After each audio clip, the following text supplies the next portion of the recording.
Eu sou a Tatiane Hernandes e esse é o THCast, um podcast sobre estratégias, prosperidade e decisões que transformam resultados em legado. Aqui eu converso com empresários, líderes e pessoas que estão construindo algo maior do que o sucesso, que estão construindo algo para permanecer. Então, siga o nosso canal, ativa os sininhos de notificação e convida alguém para esse podcast. Sejam muito bem-vindos ao THCast. E hoje eu estou com um convidado muito especial, o Edgar Ueda, que entendeu na própria pele que o que parece quebrado pode virar a parte mais valiosa da história. De uma infância simples, ele construiu uma das maiores referências do mercado imobiliário brasileiro à frente da Neximob, é autor do best-seller Kintsugi e hoje forma incorporadores e empresários por todo o país.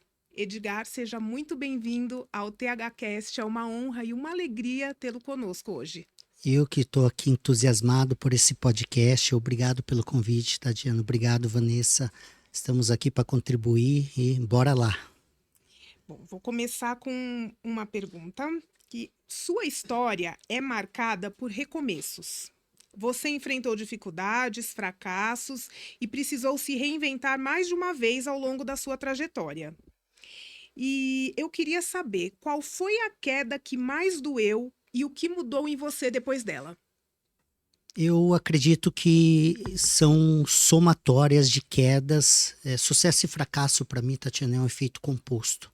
Acho que ninguém quebra uma empresa por um recurso só, um acontecimento, e ninguém constrói um império porque eu sou um bom vendedor, porque eu sou um bom estrategista. Não, é um conjunto de fatores, Sim. né?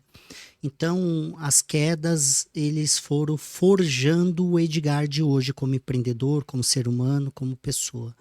E teve alguns marcos, algumas rupturas que foram divisores de águas na minha vida. A primeira com 9 anos, quando minha mãe colocou um prato de feijão na mesa. E para mim é o melhor feijão da vida que eu já comi e continua sendo. Mas quando eu perguntei para minha mãe se ela ia comer, ela começou a chorar. Minha mãe era boia fria, empregada doméstica. Eu morei numa casa de barro até meus 18 anos. Até meus 2 anos de idade, a gente morava numa barraca de estufa, sem energia elétrica e água potável. Então, a gente veio de uma família muito pobre, que é diferente de humildade, né? Então, a pobreza é característica de escassez, né? A humildade é característica de valores, Sim. né? Então, a gente era muito pobre. Então, com 9 anos, eu decidi ter a primeira ruptura na minha vida, jamais passar por aquilo novamente. Então, eu considero como uma queda de padrão mental, porque eu quebrei um ciclo muito grande dos meus ancestrais, Sim. que foram de ciclos de repetitivo de escassez. Então, eu fui a pessoa que mais prosperou na minha vida, na vida dos meus familiares, e acredito que daqui para frente a gente carrega essa herança de prosperidade, Sim. né? Então, esse foi um outro foi que aos 19 anos eu saí do Brasil. Eu sou descendentes de japoneses, eu tenho 4 descendências, né? Por parte paterna japonês, por parte materna italianos, espanhóis e portugueses. Uau. E aí, com 19 anos eu decidi me mudar para o exterior, até porque eu queria ter uma vida diferente. E aí eu fui para o Japão com 19 anos e morei por lá por quase uma década, foi 9 anos e meio. E também uma queda, né? Claro que a queda se pode ter semânticas diferentes. Eu quebrei 6 vezes, então isso é uma queda financeira, né? Agora, recentemente, nos bastidores aqui, o Rufino passou, e eu gosto muito de uma palavra que ele fala que ele nunca quebrou, ele ficou sem dinheiro. Então, a semântica é diferente quando você tem entendimentos diferentes, Sim. né? Então, eu também, a minha quebra sempre foram financeiras, mas eu nunca quebrei de convicção, eu nunca quebrei de determinação, eu nunca quebrei de vontade, eu nunca quebrei de esperança, eu nunca quebrei de fé. Então, isso foram elementos fundamentais para que eu continuasse no dia seguinte. Com certeza. Eu tenho uma estratégia, que inclusive foi um dos meus TEDx que eu palestrei, que chama Estratégia do Dia Seguinte. Eu posso ganhar milhões no dia de hoje, amanhã eu começo tudo do zero. Eu posso perder milhões no dia de hoje, amanhã eu começo tudo do zero. Então é a estratégia do dia seguinte, não importa o que acontece hoje. Amanhã é um novo dia que eu tenho que acordar de maneira diferente, bom ou ruim. Se eu tive um dia anterior positivo ou negativo, né?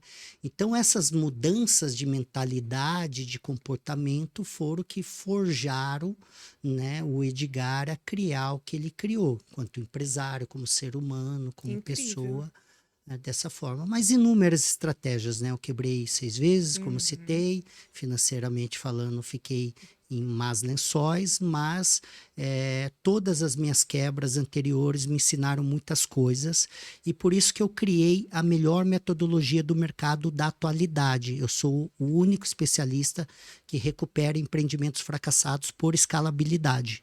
Eu sou o único no Brasil. Recuperei 42 empreendimentos fracassados, Uau, que incrível. estressados, que não estavam performando, né? Uhum. Então, você vê, o que deu errado para mim gerou um grande aprendizado.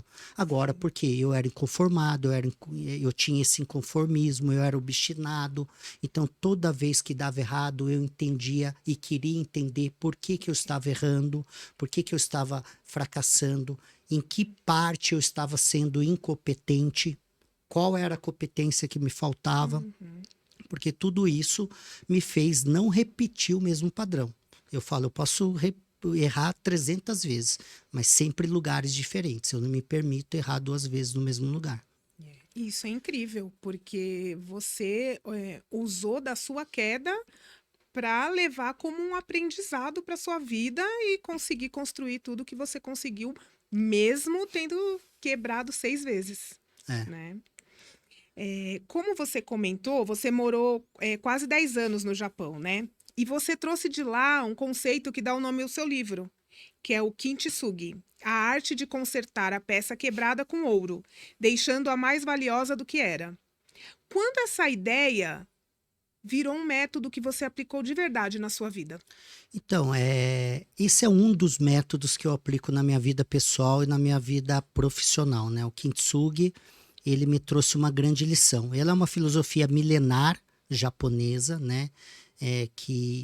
O japonês ele tem os seus princípios, valores, culturas, aliás, filosofias muito culturais, são enraizadas. Uhum.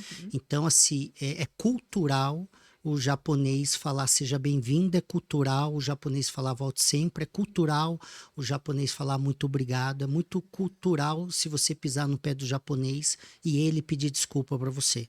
Então, o que que é uma cultura? É quando todo mundo respira e se comporta do mesmo jeito. Virou um Uhum. padrão, né?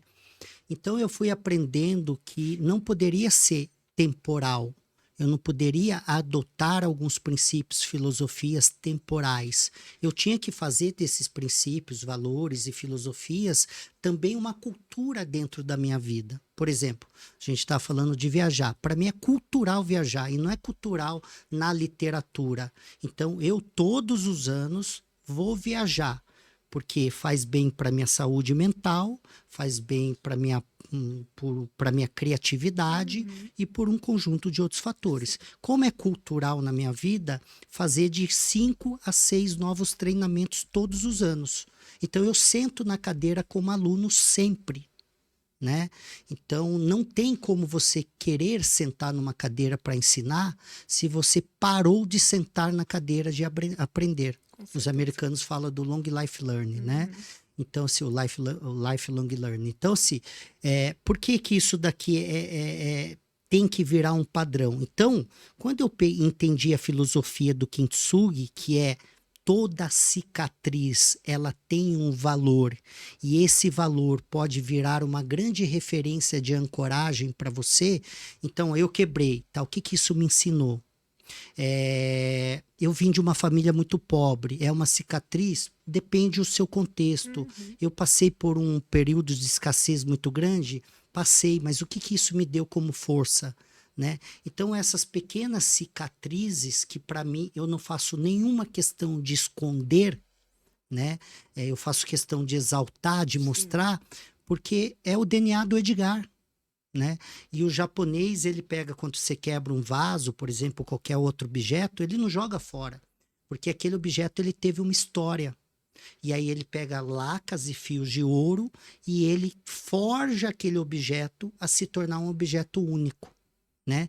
E a gente fala que é das rachaduras que sai o brilho do ouro, Uau, né? E eu falo, é no fundo do poço que você encontra os grandes diamantes, é né? verdade. Então, a filosofia do Kintsugi não só me ensinou muita coisa, mas ele me deu um dos meus principais pilares de negócios. Eu citei que eu sou um dos maiores especialistas, né, de recuperar empreendimentos estressados no Brasil. Então, o Kintsugi me ensinou e eu criei uma metodologia que chama Turnaround, que é o poder de dar a volta por cima, que o meu livro ficou 12 semanas na lista dos mais vendidos pela Veja, pela Publish News e pela Amazon. Eu lancei pela editora do Napoleão Hill, foi meu primeiro filho, tá? Até hoje eu estou na 4ª edição, eu estou há 8 anos, é um dos livros que mais vende. Que legal. Existia 4 títulos e o meu livro é o mais vendido da história também. Então, é uma metodologia que não fala da minha história, ele fala de como você dá a volta por cima. Isso se aplica à vida pessoal, se aplica aos negócios, se aplica a né? tudo. Muito bom. Resiliência virou quase um clichê. E tirando esse discurso bonito, no dia em que tudo aponta para desistir, o que de concreto faz você continuar? Não existe ser humano, pelo menos dentro da minha leitura de mapa mental, que seja aquele super-homem ou mulher maravilha dos desenhos e dos quadrinhos. Eu acho que todo ser humano ele enfrenta suas batalhas. Todos nós temos batalhas. Até o cara mais rico do planeta, o cara mais feliz do planeta. Todo mundo tem uma batalha que a gente desconhece, né? E aí a gente aprende a olhar para o ser humano como um ser humano. Ou, aliás, a gente aprende a olhar para o humano como um ser humano, né? Como nós, como pessoas vulneráveis, né? Então, eu também tenho os meus momentos de desânimo, de desmotivação, de talvez procrastinação, de querer parar. E por isso que eu faço muita terapia, né? Eu faço muita terapia, eu faço muito desenvolvimento pessoal. Esse ano eu já fiz 2 treinamentos, agora em junho eu faço mais 2. É tudo por autoconhecimento. Então, os meus cursos hoje, eu não estou indo muito para uma área técnica, que, né? A parte técnica eu tenho que buscar hoje no exterior, porque aqui já se limitou nos fornecedores de conteúdos técnicos, né? Então, eu sempre vou buscar lá fora. Mas aqui eu estou me desenvolvendo muito no autoconhecimento e no desenvolvimento pessoal e na inteligência emocional. É isso que me dá força para continuar. Então, toda vez que me pega com desânimo, com desmotivação, eu vou buscar em 2 fontes. Primeiro é a minha fonte de onde eu vim, que é um lugar que, enquanto escassez, eu não quero voltar. Eu volto para minhas raízes, para abraçar as minhas raízes e agradecer de onde eu vim. Sim. Mas eu não quero voltar para a escassez de onde eu saí. Então, eu falo que paladar não retrocede e não quero voltar nesse ambiente. Com certeza. E o segundo ponto é para onde eu quero chegar, Então, eu tenho metas, ambições, desejos. Eu agora fundei uma ONG Pet, eu participo de 2. Agora mesmo eu estou fazendo um projeto social que a gente falou nos bastidores. Eu tenho uma grande ambição de deixar um grande legado. Então, isso me move. Isso faz, de repente, no dia que eu estou desmotivado, eu ganhar uma energia extra. No dia que eu quero procrastinar, me faz agir. Então, eu sempre olho para esses 2 horizontes. Sim. Porque se você sabe aonde você quer chegar, não é qualquer coisa que vai te derrubar, né? Você virou referência nacional em incorporação. O que separa um incorporador que faz bons negócios de um empresário que constrói um legado de verdade? Então, depende, aqui, né, e tem às vezes as pessoas vão pegar um corte nosso sem entender contexto e é muito complicado, né? Eu fui gravar um podcast no Rio Grande do Norte E aí, nesse corte, estava assim, eu vendi 750 unidades em 2 dias, 740 unidades em 2 dias, que foi uma verdade. E aí já pega um cidadão, que ele vê 30 segundos ali, e aí ele fala assim, nossa, esses caras arrogantes que acham que vende tudo sozinho. Com toda certeza, eu não tenho mão nem braço para assinar 740 contratos em 2 dias. Eu acho que qualquer pessoa que tem o tico e o teco entenderia disso, Sim. né? Mas se ele olhar o contexto, foi sobre a minha liderança, sobre a minha estratégia e sobre a minha gestão. Então, requer um conhecimento diferenciado, né? Com certeza. Aí eu falo, cara pálida, você conseguiu, sobre a sua liderança, gestão e inteligência, vender 740 imóveis em 2 dias? Você conseguiu, pronto. Temos 2 pessoas que fizemos o mesmo feito. 2, 3, 4, 10, não importa. Então, quando você faz uma pergunta, hoje eu tenho muito cuidado de fazer algumas colocações. Quando se fala em incorporador de resultado, depende. Porque às vezes o cara fala assim, eu vendi meu prédio inteiro em 3 anos e tive resultado. Teve, mas o TIR dele não foi tão atrativo, a exposição de caixa dele foi agressiva, o ROI dele não foi legal, de repente ele sacrificou o LL, o lucro líquido dele, sei lá, alguma coisa aconteceu, certo? Então, depende muito do que é a régua dessa, né? O que é bom resultado? O que é um empresário de sucesso? Então, eu sempre falo o seguinte, existe a sua expectativa, aspiração e meta. Ela é a sua. Você pode sempre seguir por ela, né? Ou você pode entender que sempre vai ter alguém fazendo mais e melhor. Que você pode espelhar. Você pode ser um modelo de inspiração e buscar outras referências. Eu vou te dar um exemplo. Quando eu comecei no mercado imobiliário de vendas, eu já era incorporador, isso em 2012. E aí teve uma empresa que estava indo muito mal em Tocantins e pediu para que eu entrasse com a minha estratégia e inteligência para ajudar a vender. E eles estavam lá há mais de 5 anos sem vender, e tinha 30 mil lotes no estoque, e vendia uma unidade a cada 3 meses. Em 6 meses eu vendi 534 unidades. Uau. Né? De um empreendimento que nenhuma imobiliária queria trabalhar, era queimado pra caramba, enfim, tinha todo aquele estresse, né? Só que nessa época, eu estou falando de 14 anos atrás, a minha número de prospecção de cliente por conversão era 16:1. Então, eu tinha que prospectar, falar com 16 para fazer uma venda. Eu tenho um empreendimento que a minha taxa hoje chega a 1,2:1. Nossa. O que isso? Mas como que eu cheguei? Eu cheguei isso em 14 anos. Não foi da noite para o dia. Então, porque eu sempre fui um cara obstinado e inconformado. Então, a minha equipe comemorava. Eu falava, então tá, como que a gente agora sai de 16 para 15? E depois 14:1. E depois 13:1. 12:1. Até que chegou um momento que eu falei, opa, 1,2:1, 1,4:1, 1,5:1. Isso vai diminuir o seu investimento em marketing, vai aumentar o seu TIR pra caramba, vai diminuir a sua exposição de caixa. Simples assim. Isso é matemática, caramba, é números. Né? E muitos incorporadores, ele faz a conta de VGV e lucro. Ele não faz a conta de TIR, nem sabe calcular na maioria das vezes, de ROI e disposição de caixa, de WACC, que é o custo do dinheiro na linha do tempo, o custo do dinheiro, se ele vai ser emprestado, se ele vai... Muita gente usa o seu dinheiro do bolso, ele não remunera o seu dinheiro do bolso, aí ele fala que está tendo 22% de lucratividade numa incorporação vertical, na verdade está tendo 15%.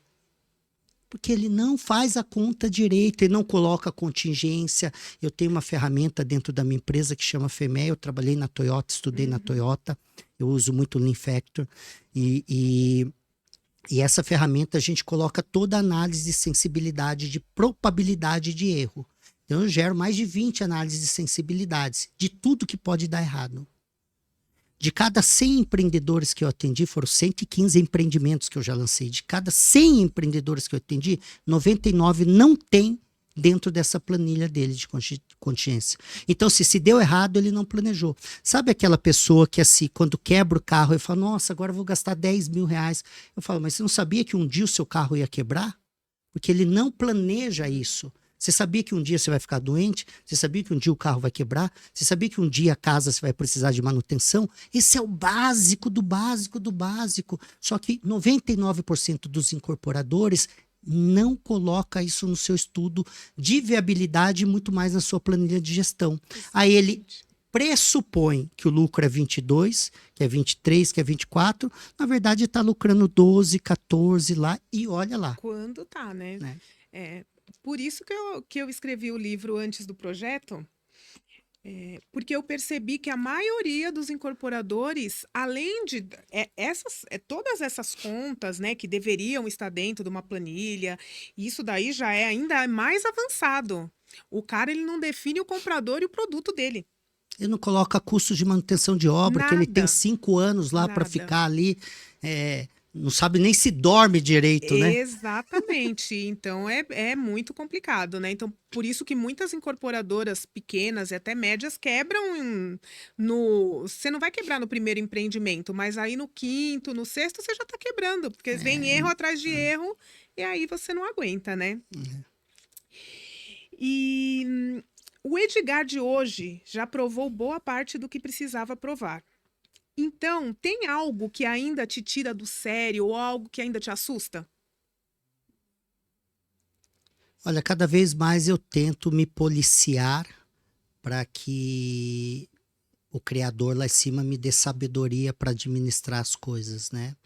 Mais uma vez, eu sou um ser humano, Claro. eu tenho todas as emoções que todos têm, né? Ansiedade, medo, estresse, vaidade, desejo. E não adianta, tem gente que fala, eu não tenho vaidade. Tem vaidade, né? Eu não tenho. Tem. Então, se cada um na sua intensidade, cada um administra do seu jeito, né? Mas eu também tenho. Então, eu sempre peço. Sou uma pessoa muito espiritualizada, que é diferente de religiosa. Mas eu sempre faço as minhas meditações, orações, sempre pedindo muita sabedoria e principalmente para utilizar a minha inteligência emocional, né? De forma muito inteligente, estratégica, ponderada, sempre respeitando sempre o equilíbrio. O equilíbrio não é mais para mim, menos para o outro, também não é mais para o outro, menos para mim, né? Então tem hora que eu também sou firme, tem hora que eu falo, é desse jeito e ponto, né? Vai ser assim, ponto. Ou isso eu não aceito mais, né? Então, mas eu não sei o quanto que isso me tira fora do sério. Hoje eu tenho muito mais equilíbrio em administrar as minhas emoções, né? Eu não consegui eliminar porque eu acredito que ninguém consiga, mas eu consigo hoje administrar bem, né? Sobre assim, eu tenho muita coisa para fazer, então eu tenho 47 anos, né? Essa entrevista vai ficar atemporal, né? Que ela permanece por muito tempo, mas no ano de 2026 eu estou com 47 anos. Eu me considero um jovem, né? Eu estou numa das melhores fases da minha vida, aproveitando bastante a vida, com bastante maturidade, né? Entendendo mais sobre o que é a vida. E tenho muitas outras aspirações, né? Então, hoje eu conheço mais de 30 países, quero viajar para mais de 100, quero fazer desse projeto que é a minha ONG virar um projeto de sucesso, que é a ONG PET. Eu sou apaixonado por essa causa, isso mexe muito comigo, eu acredito que seja o meu grande chamado, tá? Embora eu ajudo muitas pessoas, muito, sim, mas eu acredito que o meu chamado está nessa causa. Então, isso também é um pilar de motivação, de combustível, eu falo que isso é meu energético. Então, toda vez que eu me pego pensando em parar, eu não penso em me aposentar. Eu acho que isso talvez mudar de trabalho, trabalhar menos de um lado e trabalhar mais do outro, sem essa loucura de fazer mais cada vez. Já fui esse cara que quando fazia 2 queria 4, quando fazia 4 queria 8, quando fazia 8 queria 16, quando queria 16 era 32. Isso não tem fim, né? Eu não estou vivendo mais nessa fase. Chega né? uma hora que a gente precisa diminuir o ritmo também, até pra gente aproveitar, né? Senão a Eu gente aproveito desde muito cedo, né? Mas às vezes o que a gente momentos diferentes, né? Eu comecei a viajar muito cedo na minha vida, com 19 anos, né? Então, com 19 anos, eu já fui viajar para o exterior e para a Ásia e depois não parei mais, né? Então, assim, isso eu sempre tive, porque um dia, tá no meu primeiro livro, com 21 anos, eu fui com 19, voltei para o Brasil com 21, com 22 eu volto para o Japão de novo. Que eu fiz alguns investimentos errados, investi em casa noturna, em rede de locadora, sorveteria. E eu dividi o banco com uma mulher, que ela tinha ficado 17 anos na Ásia, e ela tinha 4 filhos, um recém-nascido com 6 meses. Ela descobrira câncer recentemente. Ela deixou os 4 filhos no Brasil e ela começou a chorar ao meu lado, porque ela falou que ela estava sem chão, não sabia se ia viver, não tinha dinheiro e ela tinha que ficar longe dos filhos. Se para mim doeu, imagina para uma mãe. É verdade. Se eu senti dor naquele momento, imagina uma mãe. Assim, tem muita gente que fala, eu sei o que você está sentindo, eu não consigo imaginar o que ela estava sentindo. Eu conseguia pressupor o que ela estava sentindo, mas de longe eu não imaginava. E naquele dia, eu com 22 anos de idade, eu tive 2 grandes provocações. A primeira é que eu precisava contribuir e ajudar pessoas. Então, com 22 anos, eu comecei a ajudar pessoas. Então, eu criei uma empresa de eventos no Japão. Eu levava treinamentos no Japão, treinamento de desenvolvimento pessoal e de autoconhecimento, né? Dava palestras gratuitas, treinava e mostrava que existia um outro caminho. E eu também decidi que eu queria não só viver para trabalhar, ou não trabalhar só para viver. Eu decidi que eu tinha que aproveitar a vida. Então, eu acredito muito que o Criador, que Deus, cada um denomina o que quer, ele coloca sinais na sua frente. Tem pessoas que estão com o radar ligado, Sim. atentas, mas ali foi um grande sinal para mim que eu tinha que fazer alguma coisa para minha vida e para a vida de outras pessoas. E de lá para cá eu não parei mais de ajudar e contribuir na vida de outras pessoas. E também não parei mais de pensar em viver e apreciar o sabor da vida. Incrível, incrível. E, Edgar, para encerrar, eu encerro com todos os convidados desta temporada. O que para você não é legado? O que as pessoas confundem com legado, mas na verdade não é? Na minha opinião, ela é minha, né? Eu gosto de uma lei asiática, indiana, que fala: se fizer sentido, deixa que fica, se não fizer, deixa que vá.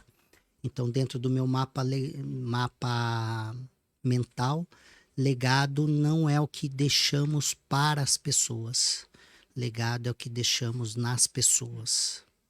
Então, se eu deixar um carro para o meu filho, eu não sei se eu estou deixando um legado, na minha opinião, não. Se eu fizer com que o meu filho entenda o que é ser um ser humano melhor, o que é contribuir, ajudar, o que é não só pensar em si, também nos outros, eu estou deixando um grande legado. E não é só para o meu filho, eu posso fazer isso para um estranho, eu já relatos de pessoas que deixaram de se suicidar por causa de um livro que leu meu, cadeirantes que voltaram a trabalhar depois de assistir uma palestra minha, pessoas que saíram da depressão porque escutou um podcast meu. Então, isso é legado, né?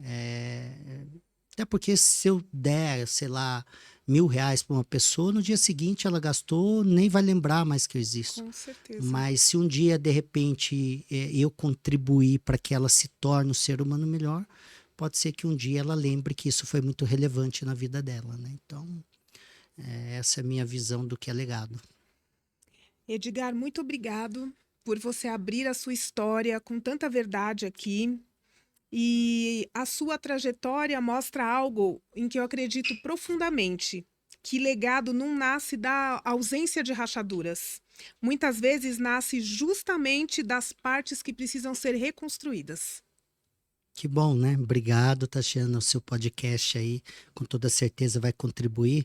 Afinal, a gente falou quase nada do mercado imobiliário, né? E eu gosto disso também. Eu falo, deixa muita vontade rolar, porque a dinâmica é essa. Mas o mercado imobiliário ele é fantástico, mas acima de tudo, não pensar só, né? Quem está iniciando no mercado imobiliário, quem já atua, não só pensar em terra e tijolos, mas pensar que tudo ali só tem uma validade quando está associado a pessoas. Com Quando a certeza. gente vai construir para pessoas, quando a gente vai construir lares e não são casas, quando a gente vai construir uma realização de sonho, quando a gente vai construir um lar mais alegre, feliz e próspero, a gente está cumprindo parte da nossa missão e propósito aqui na Terra, né? Então, ganhar dinheiro sempre foi consequência na minha vida, graças a Deus eu ganho. Mesmo nos momentos de quebra, um tempo muito curto, eu já estava ganhando muito dinheiro novamente. Mas o que a vida vem me ensinando é que existe coisas muito mais importantes do que isso, né? E cada vez mais eu vou caminhando por esse caminho. Com certeza. Parabéns pela sua trajetória. Obrigado por nos acompanhar em mais esse episódio. Eu sou a Tatiane Hernandes e aguardo você no próximo TH Cast. E lembre-se, todo legado começa com uma decisão. Obrigado e até a próxima.